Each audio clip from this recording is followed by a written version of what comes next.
Supposons que la croix soit une ligne centrale.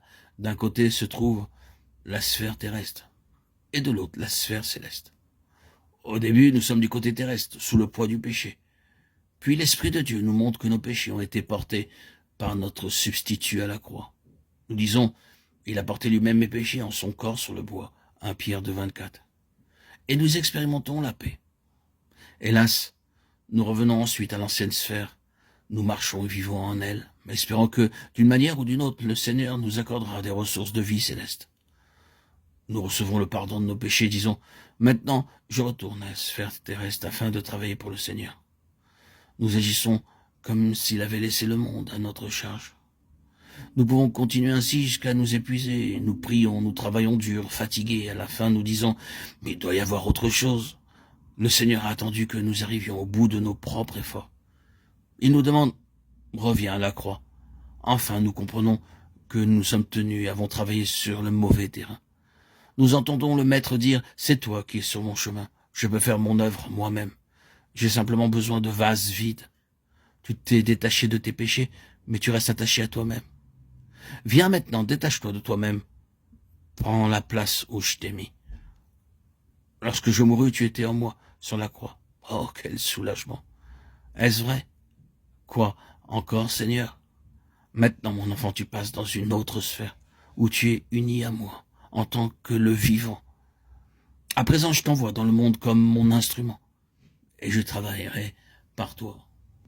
Dans la sphère de la vie, nous pouvons vraiment dire, j'ai été crucifié avec Christ. La croix demeure maintenant comme la puissance qui nous sépare de la vieille vie terrestre. En sorte que si quelqu'un est en Christ, c'est une nouvelle création. 2 Corinthiens 5, 17. Celui qui est uni au Seigneur est un seul esprit avec lui. 1 Corinthiens 6, 17. En sorte que souligne la base qui a été déposée dans le verset 14, en sorte que si un homme a été planté dans sa mort, car tous donc sont morts avec lui, il est une nouvelle création, il est la vie nouvelle venant de Dieu. Il entre dans une nouvelle sphère, il quitte l'ancienne sphère du moi. Il vit maintenant dans la nouvelle sphère de Christ.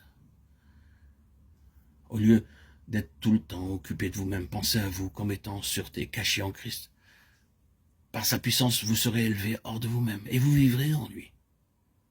Oui, dans la sphère de la vie, nous pouvons acclamer. J'ai été crucifié avec Christ. Oui, maintenant, la croix demeure comme la puissance qui nous sépare de la vieille vie terrestre. Toutes les bénédictions de l'Esprit nous sont données dans les lieux en Christ, du côté céleste de la croix. Il nous a ressuscités ensemble et nous a fait asseoir ensemble en Jésus-Christ. Éphésiens 2, 6. Parce que vous avez été plantés dans sa mort, vous êtes maintenant unis à lui dans sa vie. Ainsi, ce n'est pas seulement Christ en vous, comme votre vie intérieure, mais vous, en Christ, comme votre circonférence, votre environnement, votre sphère. Si vous viviez dans la sphère de Christ, quand les autres vous rencontreront, ils le rencontreront lui, parce qu'il vous entoure. Nous employons souvent l'expression « dans le Seigneur », mais savons-nous réellement ce que cela signifie? En Christ, nous devenons de nouvelles créatures. Les choses anciennes sont passées, toutes choses deviennent nouvelles. Tout est de Dieu. Nous n'avons jamais à lutter dans cette vie bénie, ni n'apprenons pas non plus à la connaître par nos propres efforts. Il est vrai que Christ a achevé l'œuvre. Jean 17, 24.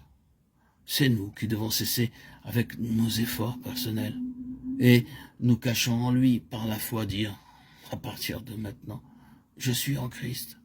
Il est mon abri secret. Je suis prêt à laisser mourir les choses anciennes et je me confie en lui de jour en jour pour qu'il fasse toutes choses nouvelles.